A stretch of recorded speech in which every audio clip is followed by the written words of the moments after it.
आप सभी? I hope आप सभी बहुत बहुत बहुत ज़्यादा अच्छे हो। मैं भी बहुत ज़्यादा अच्छी हूँ।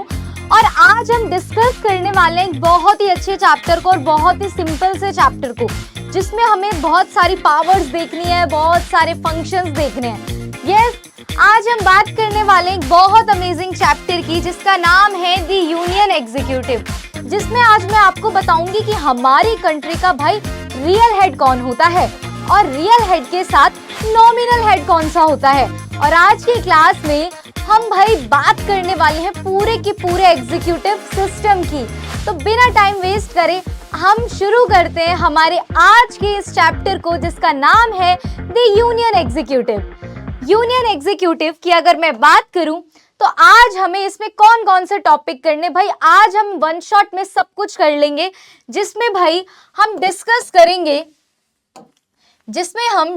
करेंगे प्रेसिडेंट को, प्रेसिडेंट के साथ साथ हम डिस्कस करेंगे वाइस प्रेसिडेंट को, और इसके बाद हम हेड ऑफ द गवर्नमेंट यानी कि प्राइम मिनिस्टर को भी डिस्कस करेंगे। अब इसमें हम इन तीनों के बारे में बस इतनी सी ही बात पढ़ेंगे कि भाई इन लोगों के पास क्या क्या पावर्स हैं, क्या क्या फंक्शंस हैं, और सबसे मेन बात कि भाई इनकी क्वालिफिकेशन क्या है, इनके पास क्या क्या ऐसी क्वालिफिकेशन होनी चाहिए कि कोई प्रेसिडेंट बन पाए, कोई वाइस प्रेसिडेंट बन पाए या फिर कोई प्राइम मिनिस्टर बन पाए। तो हम अपना टाइम वेस्ट नहीं करते हैं और शुरू करते हैं बहुत ही अमेजिंग टॉपिक के साथ। जैसा कि मैंने आपको जब द यूनियन लेजिस्लेटिव पढ़ाया था तो आपको एक बात बताई थी कि हमारी गवर्नमेंट के 3 ऑर्गन्स होते हैं। जैसे हमारे होते हैं हाथ पैर सब कुछ, है ना, और हर एक ऑर्गन का अलग अलग फंक्शन होता है। तो ऐसे ही same the 3 organs of government, हमारी गवर्नमेंट के पास 3 तरीके के ऑर्गन होते हैं और तीनों का ही जो काम है वो बहुत अलग अलग होता है। सबसे पहला ऑर्गन होता है union legislative, second one is union executive और थर्ड वन इज जुडिशरी। अब यूनियन लेजिस्लेटिव जिसे हम इक्वल करते हैं पार्लियामेंट से, यानी कि यूनियन लेजिस्लेटिव के अंदर आता है पार्लियामेंट, और यहाँ पर क्या होती है लॉ मेकिंग, यानी कि लॉ सिर्फ बनती है यहाँ।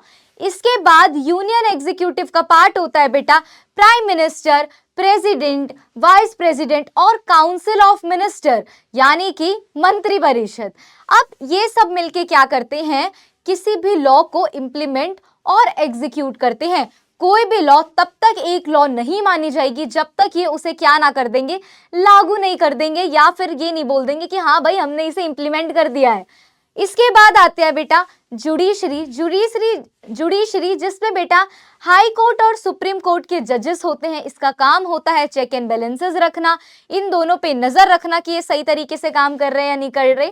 इसके अलावा भाई जो लॉ को नहीं मान रहा, उसे ब्रेक कर रहा है, उसे पनिशमेंट देना। तो राइट, लेजिस्लेटिव जो लेक्चर है वो ऑलरेडी अपलोड हो चुका है, तो आप जाके यूनियन लेजिस्लेटिव अच्छे से देख सकते हैं। आज हम बात करने वाले हैं बेटा यूनियन एग्जीक्यूटिव की। यूनियन एग्जीक्यूटिव जिसका पार्ट होते हैं president, prime minister, vice president और आपके काउंसिल ऑफ मिनिस्टर। तो एक एक करके इन सभी को डिस्कस करेंगे और पढ़ेंगे इनके रोल एंड रिस्पॉन्सिबिलिटी। सबसे पहले हम बात करते हैं बेटा द यूनियन एग्जीक्यूटिव की। यूनियन एग्जीक्यूटिव आज जिसमें बेटा प्रेसिडेंट ऑफ इंडिया, इंडिया के प्रेसिडेंट इंक्लूडेड होते हैं, इंडिया के वाइस प्रेसिडेंट इंक्लूडेड होते हैं, इंडिया के प्राइम मिनिस्टर इंक्लूडेड होते हैं और साथ के साथ काउंसिल ऑफ मिनिस्टर भी इंक्लूडेड होते हैं। तो आप ये कह सकते हो कि ये सारे क्या हैं, यूनियन एग्जीक्यूटिव का पार्ट है और इन सब से ही मिलकर बनी है हमारी द यूनियन एग्जीक्यूटिव। अब बात करते हैं सबसे पहले प्रेसिडेंट ऑफ इंडिया की। क्या यही है हमारी president of India? Comment section में आप मुझे फटाफट से इनका नाम बताएंगे। ये आपका होमवर्क है कि इनका नाम क्या है और ये कब इंडिया की प्रेसिडेंट बनी थी। ठीक है, आओ द प्रेसिडेंट ऑफ इंडिया, जो भाई इंडिया के प्रेसिडेंट होते हैं, वो अपनी पावर कब यूज कर सकते हैं या उनके पास क्या क्या पावर है।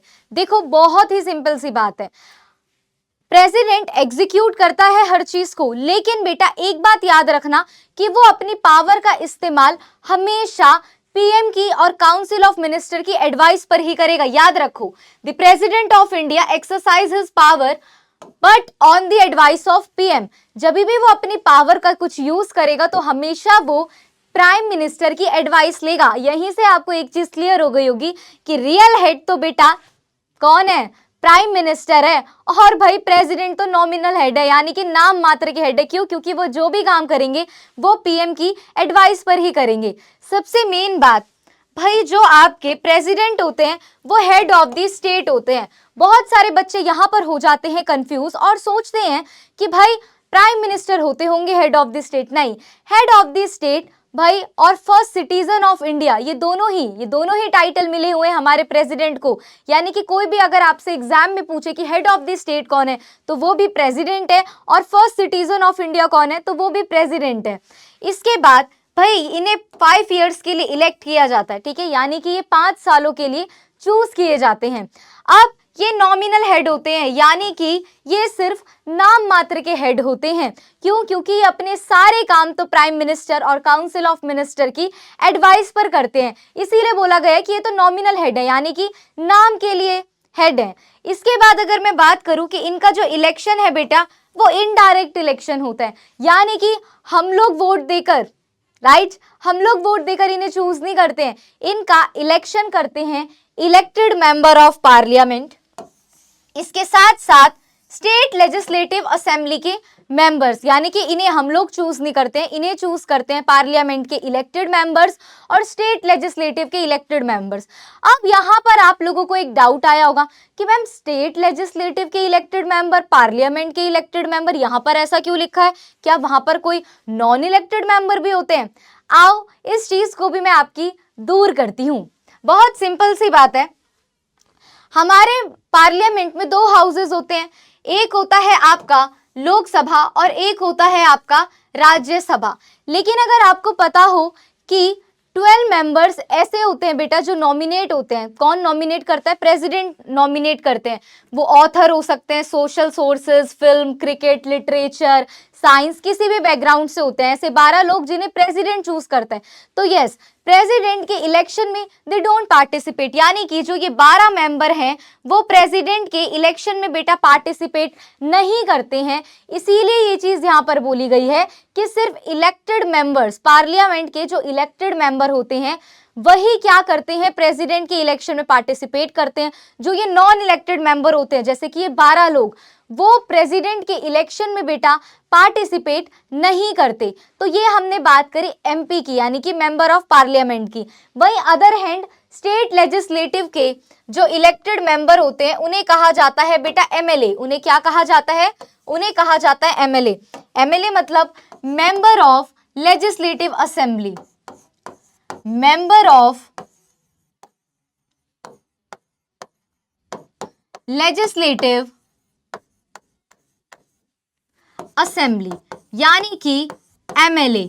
भाई हर एक स्टेट से जो एमएलए चूज होके आते हैं, जैसे कि UP, MP, Bihar, West Bengal और राजस्थान, तो इन एरिया से बेटा जो इलेक्टेड एमएलए चूज होकर आते हैं उन्हीं को हम कहते हैं इलेक्टेड मेंबर। और ये एमएलए भी बेटा प्रेसिडेंट के इलेक्शन में पार्टिसिपेट करते हैं। तो यहां से आपको समझ में आ गया होगा कि किस तरीके से प्रेसिडेंट का इनडायरेक्ट इलेक्शन होता है, ठीक है। यानी कि इन्हें हम लोग चूज नहीं करते, बल्कि इन्हें तो एमपी और एमएलए चूज करते हैं। तो आई गेस यहां तक आप लोगों को कोई डाउट नहीं होगा। यहां पर हमने बस अब तक इतना ही पढ़ा है कि जो भाई प्रेसिडेंट होता है वो हेड ऑफ द स्टेट होता है, 5 सालों के लिए चूज किया जाता है, इनडायरेक्ट तरीके से चूज होता है। भाई हम इन्हें चूज नहीं करते, यानी कि लोग वोटिंग नहीं करते हैं, एमएलए और एमपी चूज करते हैं। जो 12 लोग होते हैं जिन्हें प्रेसिडेंट इलेक्ट करता है ना, वो इसका पार्टिसिपेट या वो इसके पार्टिसिपेशन में कोई भी कंट्रीब्यूशन नहीं करते। सिर्फ इलेक्टेड मेंबर जो होते हैं, चाहे वो एमपी हो चाहे वो एमएलए हो, वही प्रेसिडेंट को चूज कर सकते हैं। 5 सालों के लिए चूज किए जाते हैं। जो प्रेसिडेंट है ये नॉमिनल हेड होता है स्टेट का, यानी कि नाम मात्र का हेड होता है। क्यों? क्योंकि ये हर काम बेटा अपनी हर पावर का use on the advice of PM करता है, यानी कि पीएम के एडवाइस पर करता है, ठीक है। इसके बाद मैंने आपको बोला कि ये हेड ऑफ द स्टेट भी होता है और ये इंडिया का फर्स्ट सिटीजन भी होता है। तो अभी तक हमने बस इतना ही पढ़ा है प्रेसिडेंट के बारे में। अब हम बढ़ते हैं आगे। अगर आपको प्रेसिडेंट बनना है तो भाई आपके पास क्या क्या क्वालिफिकेशन होनी चाहिए, आपके पास ऐसे क्या क्या भाई योग्यता होनी चाहिए जिससे आप एक प्रेसिडेंट बन पाओ। तो सबसे मेन बात, should be a citizen of India. सबसे बहुत ही इजी पीजी लेमन स्क्वीजी बात है ये तो, कि भाई वो भारत का नागरिक होना चाहिए, कम से कम 35 साल का होना चाहिए, और कभी ना कभी वो लोकसभा का मेंबर हो, qualified to be a member of Lok Sabha. इसके अलावा ऑब्वियसली कोई मिनिस्टर हो वो तो ठीक है, लेकिन उसके अलावा कोई भी ऑफिस ऑफ प्रॉफिट वो होल्ड ना करे, ठीक है। Elected through ballot paper sorry. याद रखना कि हमेशा प्रेसिडेंट का जो इलेक्शन होता है वो बैलेट पेपर के थ्रू होता है। बैलेट पेपर में ऑप्शंस होते हैं, आप ठीक है, कोई एमपी और एमएलए जाकर उसे चूज करते हैं। उन्होंने किसे चूज किया है ये खबर आगे तक भी नहीं जाती, ठीक है। बैलेट पेपर पर जो इलेक्शन होते हैं बहुत ही ज्यादा प्राइवेटली होते हैं, कि किसी भी दूसरे बंदे को पता चल ही नहीं सकता कि किसी भी एमपी और एमएलए ने किसे वोट दिया है प्रेसिडेंट बनने के लिए। ऑब्वियसली उस बैलेट पेपर में बहुत सारे लोगों के नाम होते हैं, और एमपी और एमएलए को चूज करना होता है कि वो किसे अपना प्रेसिडेंट बनाना चाहते हैं। तो बैलेट पेपर के थ्रू क्या होता है, प्रेसिडेंट का इलेक्शन होता है। दूसरा मैंने बता दिया 5 सालों के लिए होता है। कैन सीक री इलेक्शन, भाई कोई भी प्रेसिडेंट जो है वो 5 साल खत्म होने के बाद री इलेक्शन के लिए भी पार्टिसिपेट कर सकता है। हो भी सकता है कि दोबारा री इलेक्ट हो जाए, ठीक है। अगर कभी भी प्रेसिडेंट को ऐसा लगे कि भाई मैं रिजाइन देना चाहता हूं या मेरे को अपना रेजिग्नेशन लेटर देना है, तो वो किसे देगा, तो बेटा वो वाइस प्रेसिडेंट को देगा। वो अपना रिजाइन किसके हाथों में सौंपेगा, वाइस प्रेसिडेंट के हाथों में सौंप देगा, ठीक है। कैन बी इम्पीच्ड और रिमूवल, क्या मैम आपके मन में डाउट आया होगा, क्या सिर्फ ये क्या कर सकते हैं, रिजाइन ही दे सकते हैं क्या, कभी नहीं हटाया नहीं जा सकता? नहीं, प्रेसिडेंट को हटाया जा सकता है, इसे रिमूव किया जाता है कब, जब पता चले कि भाई इन्होंने कोई मिसबिहेव किया है या इनके अंदर इतनी कैपेसिटी नहीं है, ये इतने कैपेबल नहीं है कि ये अपनी कंट्री को एज अ प्रेसिडेंट संभाल सके, तो तब इन्हें क्या कर दिया जाता है, तब बेटा इन्हें हटा दिया जाता है। इसके बाद अब हम आगे पढ़ेंगे। अभी तक हमने क्वालिफिकेशन में क्या क्या पढ़ा, देखो सिंपल सी बात है, इंडिया का सिटीजन होना चाहिए, कम से कम 35 ईयर की एज होनी चाहिए, क्वालिफाइड मेंबर ऑफ लोकसभा के मेंबर होने चाहिए। इनका इलेक्शन जो होता है वो बैलेट पेपर के थ्रू होता है, 5 सालों के लिए होता है। री इलेक्शन में पार्टिसिपेट कर सकते हैं। अगर कभी प्रेसिडेंट को लगे कि मुझे रिजाइन देना है तो वो वाइस प्रेसिडेंट को अपना रेजिग्नेशन लेटर देते हैं। हाँ, प्रेसिडेंट को हटाया भी जा सकता है जब ऐसा लगे कि भाई ये इतने कैपेबल ही नहीं है कि एज अ प्रेसिडेंट वर्क कर सके या वो कोई मिसबिहेव करे, तब क्या किया जा सकता है, इन्हें हटाया भी जा सकता है। तो ये थी कुछ क्वालिफिकेशन अबाउट प्रेसिडेंट। तो आई गेस यहाँ तक आपको ये सारी चीज समझ में आ गई होगी। हमने ये 3 चीजें पढ़ी हैं, तो आई गेस आपको ये तीनों चीजें इजीली समझ में आ गई होगी। अब मैंने जो भी पढ़ाया है ये उसके पॉइंट है, तो आई गेस आपको याद हो जाए, ठीक है। तो ये सब भी हम पढ़ चुके हैं। अब आते हैं पावर ऑफ प्रेसिडेंट पे। प्रेसिडेंट के पास क्या क्या पावर होती है? प्रेसिडेंट के पास बेटा एग्जीक्यूटिव पावर होती है, ठीक है, लेजिस्लेटिव पावर होती है, फाइनेंशियल पावर होती है, जुडिशियल पावर होती है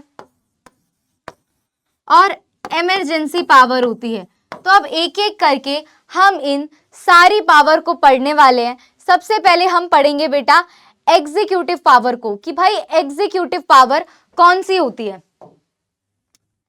हेड ऑफ द स्टेट, सबसे मेन बात क्या मैम, कि भाई जो हमारे प्रेसिडेंट है वो क्या है बेटा, हेड ऑफ द स्टेट होते हैं। हमारे प्रेसिडेंट ही क्या करते हैं, पीएम को अपॉइंट करते हैं, और काउंसिल ऑफ मिनिस्टर को भी पीएम की एडवाइस पर ही क्या करते हैं, अपॉइंट करते हैं। यानी कि मान लो कि बीजेपी जीती है, तो भाई ऑब्वियसली बीजेपी में प्राइम मिनिस्टर बनाना है नरेंद्र मोदी को, ठीक है, तो ठीक है उन्हें बनाएंगे, उन्हें कौन अपॉइंट करेगा, प्रेसिडेंट अपॉइंट करेंगे। फिर उन्हें अपॉइंट करने के बाद प्रेसिडेंट प्राइम मिनिस्टर से पूछेंगे कि आपको क्या लगता है किसको कौन सा मिनिस्टर बनाना है। तो पीएम की एडवाइस पर वो क्या करते हैं बेटा, हर एक एमपी को या हर एक मिनिस्टर को बताते हैं कि भाई वो कौन से मिनिस्ट्री में है, वो एग्रीकल्चर मिनिस्टर है, वो रोड मिनिस्ट्री में है, फाइनेंस मिनिस्ट्री में है, वो किस चीज में है, तो उसे उसका जो पद है वो पीएम की एडवाइस के बाद देते हैं। इसके अलावा भाई वो और भी हाई ऑफिसर्स को क्या करते हैं बेटा, अपॉइंट करते हैं। जैसे स्टेट के गवर्नर को अपॉइंट करते हैं, सुप्रीम कोर्ट के जजेस को अपॉइंट करते हैं, हाई कोर्ट के जजेस को अपॉइंट करते हैं, ठीक है, auditor general, member of planning commission, UPSC, इन सब के जो मेन ऑफिसर्स होते हैं ये इन सबको भी क्या करते हैं बेटा, अपॉइंट करते हैं। तो इसीलिए कहा जाता है कि भाई प्रेसिडेंट के पास सबसे पहली पावर है एग्जीक्यूटिव पावर, क्योंकि वो प्राइम मिनिस्टर को अपॉइंट करता है, काउंसिल ऑफ मिनिस्टर को अपॉइंट करता है on the advice of PM. जितने भी हाई ऑफिशियल्स हैं लाइक यूपीएससी के चेयरमैन हैं, सुप्रीम कोर्ट के जजेस हैं, हाई कोर्ट के जजेस हैं, स्टेट के गवर्नर्स हैं, तो इनको क्या करता है भाई, यही अपॉइंट करता है। तो इसीलिए कहा गया है कि उसके पास एग्जीक्यूटिव पावर है, ठीक है। इसके अलावा जो प्रेसिडेंट है बेटा, ये सुप्रीम कमांडर होता है आर्म्ड फोर्सेस का। आर्म्ड फोर्सेस आपको पता है ना, नेवी वगैरह जो होती है, ठीक है। तो जो ये आर्म्ड फोर्सेस होती है ना, नेवी वगैरह, ये इन सब का क्या है बेटा, सुप्रीम कमांडर होता है, आर्मी, नेवी, ठीक है। तो ये इन सब का क्या होता है बेटा, इन सब का ये सुप्रीम कमांडर होता है। कौन, प्रेसिडेंट। याद रखना, president is the supreme commander of the armed forces, ठीक है। तो पीएम भी भाई इसके अंडर आता है, और सिंपल सी बात है, PM is under an obligation to keep the president informed of all decision taken by the council of minister। देखो बेटा, एक बात याद रखो, एक बात याद रखो, क्या, मान लो ये काउंसिल ऑफ मिनिस्टर हैं, ठीक है, ये काउंसिल ऑफ मिनिस्टर है, इसमें बहुत सारे मिनिस्टर हैं, ठीक है, इसमें बहुत सारे मिनिस्टर आते हैं। तो ये क्या है, ये काउंसिल ऑफ मिनिस्टर है, बहुत सारे मिनिस्टर्स आते हैं इसमें, ठीक है। इन लोगों ने क्या किया है, इन लोगों ने कोई डिसीजन लिया है, तो ये डिसीजन किसे बताएंगे, सबसे पहले ये डिसीजन बताएंगे प्राइम मिनिस्टर को, सबसे पहले ये डिसीजन बताएंगे प्राइम मिनिस्टर को, फिर प्राइम मिनिस्टर वो डिसीजन बताएगा प्रेसिडेंट को, ठीक है, फिर प्राइम मिनिस्टर वो डिसीजन बताएंगे प्रेसिडेंट को, ठीक है। तो इस तरीके से ये काम चलता है, इस तरीके से क्या करते हैं, इस तरीके से इन लोगों का काम चलता है, ठीक है। चलो, अब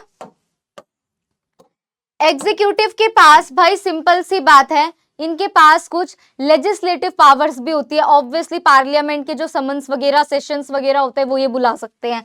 इसके अलावा can dissolve Lok Sabha on the advice of PM, भाई पीएम की एडवाइस पर ये लोकसभा को कभी भी भंग कर सकते हैं, यानी कि कभी भी डिसॉल्व कर सकते हैं। Address to the joint session of parliament, parliament का जॉइंट सेशन क्या होता है कि मान लो जॉइंट सेशन क्या होता है कि मान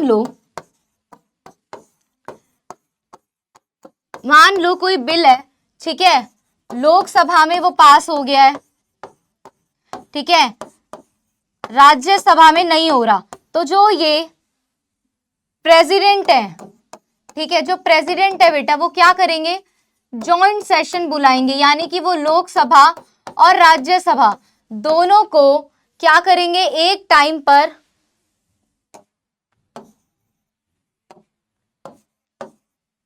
ठीक है। तो यानी कि वो क्या करेंगे, लोकसभा और राज्यसभा को एक ही टाइम पर प्रेजेंट होने की बात करेंगे और फिर दोनों से बात करेंगे। तो इसे क्या कहते हैं, जॉइंट सेशन कहते हैं, कि जब वो लोकसभा और राज्यसभा दोनों को एक साथ बुलाए, ठीक है, तो वो जॉइंट सेशन को अरेंज करवा सकते हैं। Give final consent to the bill passed by the parliament, obvious सी बात है, फाइनल कंसेंट जो होता है वो आपका प्रेसिडेंट का होता है। कैसे प्रेसिडेंट का होता है, कोई भी बिल है, मान लो बिल है गर्ल्स की फ्री एजुकेशन का, ठीक है, ये बिल है, सबसे पहले ये बिल गया लोकसभा के पास, ठीक है, लोकसभा ने पास कर दिया, इसके बाद ये जाएगा राज्यसभा के पास, ठीक है, इसके बाद ये गया राज्यसभा के पास, राज्यसभा ने भी पास कर दिया, फिर ये जाएगा बेटा प्रेसिडेंट के पास, ठीक है। अब प्रेसिडेंट की मर्जी है कि वो इस बिल को पास करे या ना करे। अगर वो पास कर देता है तो ठीक है, वो बिल एक लॉ में कन्वर्ट हो जाएगा। और अगर ये मना कर देता है कि भाई नहीं, मैं नहीं दे रहा अपना फाइनल कॉन्सेंट, तो फिर से वो बिल राज्यसभा के पास, फिर लोकसभा के पास जाता है, फिर वापस जाता है, फिर उसमें ये लोग कुछ चेंजेस करते हैं, फिर प्रेसिडेंट के पास भेजते हैं। तो मतलब कि अगर किसी भी बिल को लॉ बनना है तो उसमें जो फाइनल कंसेंट लगेगा बेटा, जो फाइनल डिसीजन होगा वो प्रेसिडेंट का होगा। ठीक है, किसका होगा बेटा? प्रेसिडेंट का होगा। इसके बाद कैन इशू ऑर्डिनेंसेस और temporary laws when the parliament is not in session. कि मान लो कभी ऐसा हो सकता है बेटा कि भाई पार्लियामेंट अवेलेबल ना हो और पार्लियामेंट के मेंबर की गैर मौजूदगी में कोई टेम्परेरी लॉ बनानी पड़े, तो जब भी भाई वो पार्लियामेंट की बैठक वापस होती है तो उन टेम्परेरी लॉ पर डिस्कशन किया जाता है और फिर ये डिसाइड किया जाता है कि वो जो टेम्परेरी लॉ उस टाइम पर पार्लियामेंट की अब्सेंस में बनाई गई थी उसे अब आगे क्या परमानेंट लॉ में कन्वर्ट करना है या नहीं करना। तो इस तरीके के ये ऑर्डिनेंसेस को भी क्या करते हैं बेटा? इशू करते हैं। तो ये भी पावर किसके पास है? सिर्फ और सिर्फ प्रेसिडेंट के पास है। ठीक है, उसके बाद भाई इनके पास एक और पावर है कि 12 मेंबर को क्या कर सकते हैं? नॉमिनेट कर सकते हैं राज्यसभा के। 12 मेंबर याद है ना? Art, literature, film industry, social services, cricket, तो इन सब से 12 मेंबर को नॉमिनेट कर सकते हैं। इसके अलावा इनके पास 2 मेंबर को एंग्लो इंडियन कम्युनिटी से चूज करने की भी भाई क्या थी? पावर थी कि लोकसभा के लिए एंग्लो इंडियन कम्युनिटी से 2 लोगों को चूज कर सकते थे। बट जैसा कि मैंने आपको बताया था कि 2019 में अमेंडमेंट आया और ये चीज अब हट गई, तो अब ये चीज है ही नहीं। अब ये जो 2 मेंबर वाला सीन है ये खत्म हो चुका है, डन है। तो एग्जीक्यूटिव और लेजिस्लेटिव पावर आई गेस आप लोगों को समझ में बेटा आ गई होगी। इसके बाद हम बढ़ते हैं फाइनेंशियल पावर की तरफ। अब हम पढ़ते हैं बेटा फाइनेंशियल पावर्स को। लेजिस्लेटिव और एग्जीक्यूटिव को पढ़ने के बाद अब हम पढ़ेंगे फाइनेंशियल पावर को कि भाई उनके पास फाइनेंशियल पावर कौन सी होती है। सबसे मेन बात, can grant an advance from the contingency fund. भाई देखो कॉन्टीजेंसी फंड क्या होता है? भाई अपन क्या करते हैं भाई, देखो हमारी जो मम्मियां होती हैं, ठीक है, या जो हमारे फादर होते हैं, थोड़ा थोड़ा पैसा अलग से सेव करके रखते हैं। तो सेम भाई प्रेसिडेंट के पास एक कॉन्टीजेंसी फंड होता है। इसका मतलब बहुत ही ज्यादा साफ है कि अगर कभी कंट्री में कोई बेटा अनफॉर्सीन इवेंट हो जाए, कोई ऐसी सिचुएशन हो जाए जिसमें फाइनेंशियल क्राइसिस भाई देखने को मिले, तो उस टाइम पीएम या काउंसिल ऑफ मिनिस्टर प्रेसिडेंट से गुजारिश कर सकती है कि प्लीज आप अपने कॉन्टीजेंसी फंड में से कुछ पैसा निकाल कर हमें दे दो। तो आप ये कह सकते हो कि हमारा जो एक सेविंग अकाउंट होता है वो प्रेसिडेंट के पास भी होता है। इसके अलावा जो भी भाई मनी बिल होता है, ठीक है, वो सिर्फ लोकसभा में ही इंट्रोड्यूस किया जाता है, वो भी बेटा प्रेसिडेंट के अप्रूवल के बाद। ठीक है, मनी बिल जब भी इंट्रोड्यूस होता है लोकसभा में बेटा तो वो प्रेसिडेंट के अप्रूवल से ही होता है। इसके अलावा बजट जब लोकसभा यानी कि पार्लियामेंट में प्रेजेंट होता है, फाइनेंस मिनिस्टर जब भाई बजट को पास करता है पार्लियामेंट में, तब भी वो प्रेसिडेंट के नाम पर ही करता है। तो आप ये देखो कि जितनी भी फाइनेंशियल पावर है वो भी सिर्फ और सिर्फ प्रेसिडेंट के पास है। जुडिशियल पावर की बात करूं तो भाई प्रेसिडेंट के पास एक बहुत बड़ी पावर है, not answerable to any court of law. भाई जो हमारा प्रेसिडेंट है वो किसी भी कोर्ट ऑफ लॉ के लिए आंसरेबल नहीं है। वैसे तो कोर्ट इनसे सवाल पूछ ही नहीं सकता, बट अगर कभी पूछ भी ले तो भाई हमारे प्रेसिडेंट साहब की मर्जी है कि वो इस पे जवाब दे या ना दे, यानी कि ये बिल्कुल नॉट आंसरेबल होते हैं। इसके अलावा बेटा इनके पास ये पावर होती है कि ये सुप्रीम कोर्ट और हाई कोर्ट के जजेस को अपॉइंट कर सकते हैं। इसके बाद इनके पास बेटा कुछ इमरजेंसी पावर भी होती है। इमरजेंसी भी बेटा ये पीएम और काउंसिल ऑफ मिनिस्टर की एडवाइस पर ही लगा सकते हैं। कब कब लगा सकते हैं? जब इन्हें लगे कि भाई इंडिया की सिक्योरिटी को कोई खतरा है, भाई कोई इंटरनल थ्रेट है जो इंडिया के पीस को खराब कर रहा है, ठीक है, या कोई एक्सटर्नल थ्रेट है जो इंडिया की सिक्योरिटी को खराब कर रहा है, तो तब ये इमरजेंसी लगा सकते हैं। इसके अलावा जब इन्हें लगे कि भाई कोई भी कॉन्स्टिट्यूशनल मशीनरी किसी भी स्टेट में कॉन्स्टिट्यूशन के दायरे के बाहर का काम हुआ है, ठीक है, तब ये इमरजेंसी लगा सकते हैं, या फिर कभी ऐसी नौबत आ जाए कि भाई हमारी जो कंट्री है वो फाइनेंशियल इंस्टेबिलिटी को झेले, यानी कि भैया कर्जे में डूब जाए या पैसों की कमी पे आ जाए, है ना, कोई फाइनेंशियल क्राइसिस हो जाए इंडिया में, तो तब भी इमरजेंसी पावर का यूज कर सकते हैं। तो जब भी बेटा emergency, in the case of emergency the entire country is brought under the president rule, यानी कि कभी भी अगर कंट्री में इमरजेंसी लगती है किसी भी टाइप की, तो हमारी जो कंट्री है वो प्रेसिडेंट रूल के अंडर आ जाएगी, ठीक है। और अगर कभी किसी स्टेट में इमरजेंसी को लागू किया जाता है, इमरजेंसी को लगाया जाता है, तो सिर्फ वो पर्टिकुलर स्टेट प्रेसिडेंट रूल के अंडर आ जाएगा। तो ये भी दोनों बहुत ही इंपॉर्टेंट बात है, याद रखना। एक्चुअल स्टेटस की अगर मैं बात करूं प्रेसिडेंट की, तो भैया ये तो सिर्फ नॉमिनल हेड होते हैं, क्योंकि अब तक मैंने आपको कई बार बता दिया, on the advice of PM, on the advice of council of minister, यानी कि बेटा ये जो भी काम करते हैं, अपनी पावर का जो भी इस्तेमाल करते हैं, वो पीएम और काउंसिल ऑफ मिनिस्टर की एडवाइस के बाद ही करते हैं। यस, जो मैंने बोला वही है कि exercise his power only on the advice of council of minister, यानी कि इन्हें काउंसिल ऑफ मिनिस्टर की एडवाइस लेनी पड़ती है। और जो रियल पावर है, इनकी जो रियल पावर्स है वो एक्चुअल में हमारे प्राइम मिनिस्टर साहब एंजॉय करते हैं। तो अब आपको भाई प्रेसिडेंट के एक्चुअल स्टेटस का पता चल गया होगा। नाउ अब हमें पढ़ना है वाइस प्रेसिडेंट के बारे में। भाई वाइस प्रेसिडेंट को भी दोनों ही पार्लियामेंट के दोनों हाउसेस के जो मेंबर है, एमपी और एमएलए, वो इलेक्ट करते हैं। इनके लिए भी सेम है भाई, क्या क्वालिफिकेशन इनके लिए सेम है, इन्हें भी इंडिया का सिटीजन होना चाहिए, एटलीस्ट 35 ईयर की एज होनी चाहिए, कम से कम राज्यसभा का मेंबर होना चाहिए। इनका भी इलेक्शन 5 ईयर्स के लिए होगा। ये राज्यसभा के एक्स ऑफिशियो चेयरमैन हो सकते हैं, ठीक है।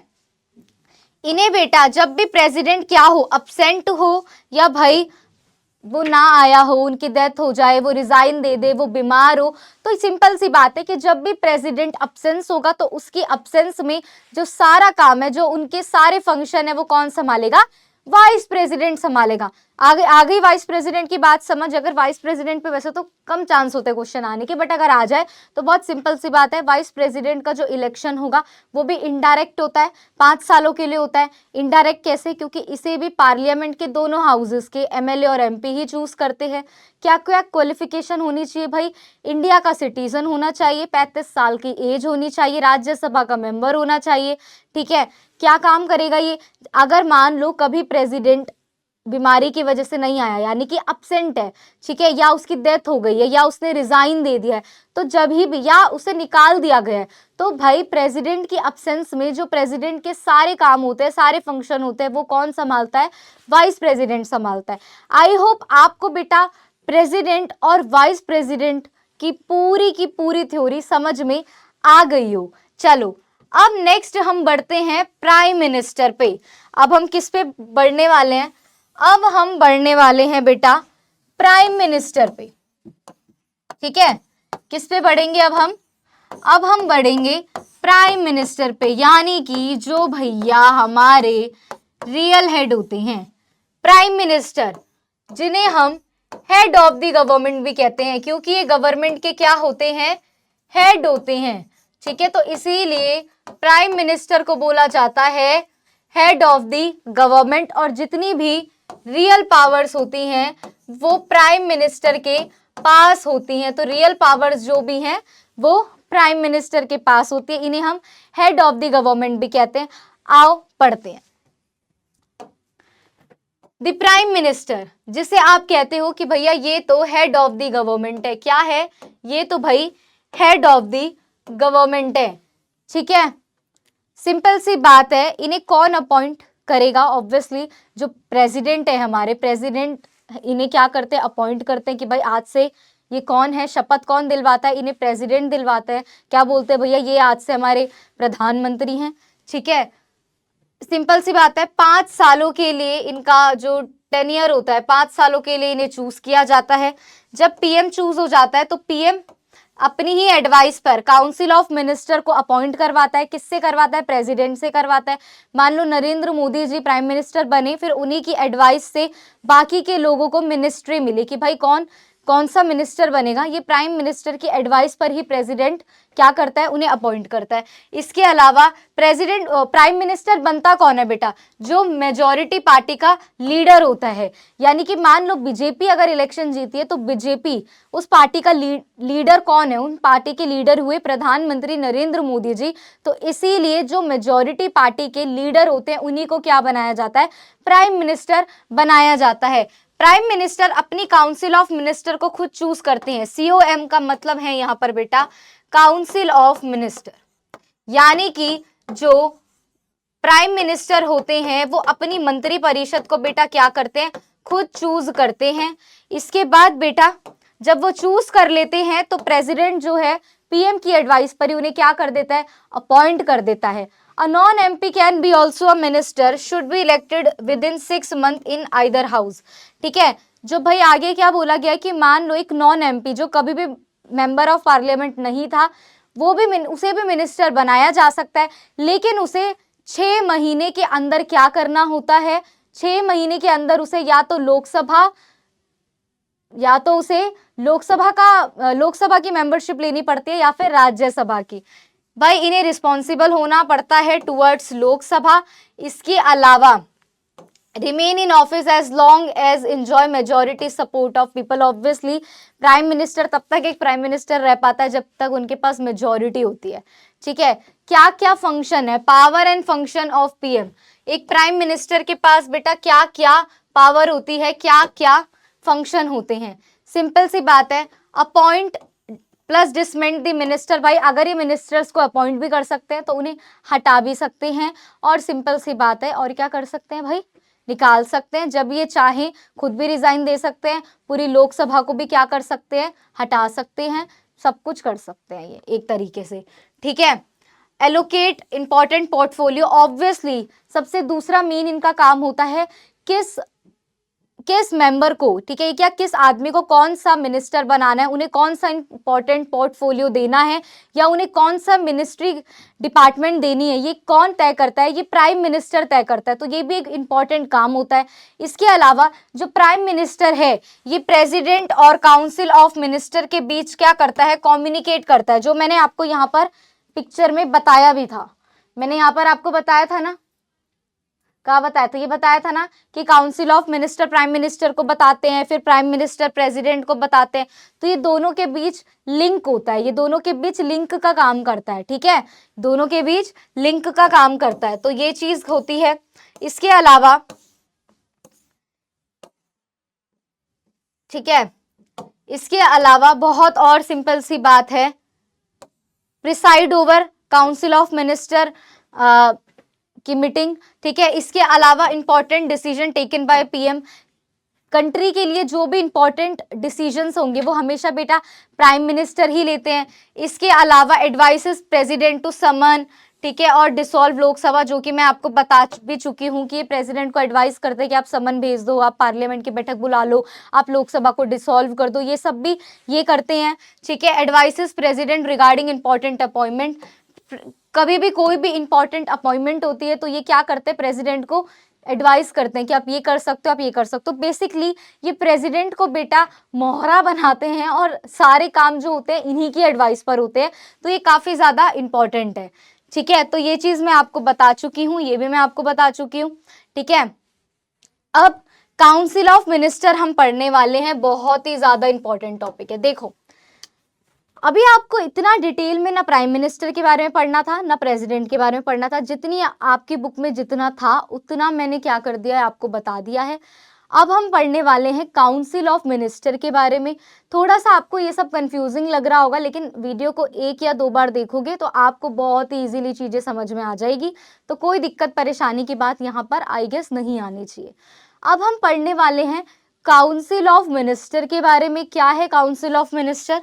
सबसे पहला cabinet ministry, ministers of state, और फिर होते हैं बेटा डिप्यूटी मिनिस्टर। सबसे ज़्यादा इंपॉर्टेंट होते हैं आपके कैबिनेट मिनिस्टर, क्योंकि जो कैबिनेट मिनिस्टर होते हैं ये सीनियर मोस्ट मिनिस्टर होते हैं, काफ़ी ज़्यादा सीनियर होते हैं। और जो कैबिनेट मिनिस्ट्री आती है इसमें बहुत ही ज़्यादा इंपॉर्टेंट पोर्टफोलियो आते हैं। ठीक है, बहुत ही ज़्यादा इंपॉर्टेंट पोर्टफोलियो जो है वो कैबिनेट मिनिस्ट्री के अंदर आते हैं। इसके बाद होता है मिनिस्ट्री ऑफ स्टेट। ऑब्वियसली ये इनकी इंडिपेंडेंट मिनिस्ट्री होती है कि भाई आप इस स्टेट के मिनिस्टर हो, आप इस स्टेट के मिनिस्टर हो, तो ये इंडिपेंडेंट मिनिस्ट्री होती है। ठीक है, ये कैबिनेट मिनिस्टर की मीटिंग में पार्टिसिपेट नहीं करते, यानी कि जो अलग अलग स्टेट के मिनिस्टर्स होते हैं वो कैबिनेट मिनिस्टर्स की मीटिंग में पार्टिसिपेट नहीं कर सकते, बिल्कुल भी इन्वॉल्व नहीं हो सकते। उसके बाद आता है बेटा डिप्यूटी मिनिस्टर। इनकी कोई इंडिपेंडेंट मिनिस्ट्री नहीं होती है। ठीक है, इनकी कोई भी इंडिपेंडेंट मिनिस्ट्री नहीं होती है। इसके साथ इन्हें क्या करना होता है, जो ये डिप्यूटी मिनिस्टर होते हैं इन्हें किसी भी स्टेट मिनिस्टर के अंदर वर्क करना होता है। जैसे यूपी का कोई मिनिस्टर है तो उनके अंडर वर्क जो करेगा उसे डिप्यूटी मिनिस्टर बोलेंगे। और ये मिनिस्टर्स की किसी भी मीटिंग में पार्टिसिपेट नहीं करते, यानी कि इनके पास इतनी भी पावर नहीं है कि किसी भी मिनिस्ट्री की कोई मीटिंग चल रही हो तो ये उसमें क्या कर पाए, पार्टिसिपेट कर पाए। तो ये थे तीनों बहुत ही इंपॉर्टेंट, आप कह सकते हो, मिनिस्ट्री। अब काउंसिल ऑफ मिनिस्टर के फंक्शन क्या क्या हैं? Administration of the country carried by minister. भाई सिंपल सी बात है, हमारी कंट्री का जो पूरा एडमिनिस्ट्रेशन सिस्टम है वो भैया ये मिनिस्टर्स ही कहीं ना कहीं संभाल रहे हैं। ये एज अ टीम वर्क करते हैं अंडर पीएम। भाई पीएम की टीम के रूप में ये काम करते हैं, पीएम के अंडर ये वर्क करते हैं। कलेक्टिव रिस्पॉन्सिबिलिटी, इनकी कलेक्टिव रिस्पॉन्सिबिलिटी होती है, इनकी जिम्मेदारी होती है किस तरीके से सारे काम को हैंडल कर रहे हैं, क्या कर रहे हैं। If non confidence motion passed against PM और anyone minister including one pre has to resign. देखो अगर कभी भी पार्लियामेंट में नॉन कॉन्फिडेंस मोशन यानी कि अविश्वास प्रस्ताव प्राइम मिनिस्टर के लिए लाया जाए या किसी भी मिनिस्टर के लिए भी लाया जाए तो पूरी की पूरी जो मिनिस्ट्री होती है उसे क्या देना पड़ता है बेटा, रिजाइन देना पड़ता है, यानी कि पूरी ही लोकसभा डिसॉल्व हो जाती है। ठीक है, तो आई गेस ये चीज भी आपको यहाँ पर क्या हो गई होगी, समझ में आ गई होगी।